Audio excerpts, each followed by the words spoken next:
Guys, ipapakita ko lang sa inyo ang eskwela na to. Hindi siya haunted.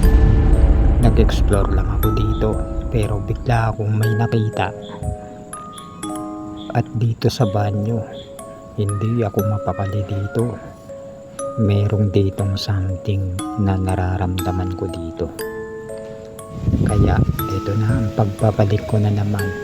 Ultimate Luzon Ghost Hunter Calabarzon. Salamat pa rin guys sa sumusuporta sa akin. Like and share na rin po guys.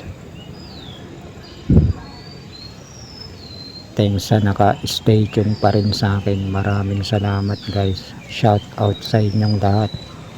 Pasensya na, now lang ko din naka-explore. Kaya abangan nyo to, teaser lang muna. Yung buong video hintayin.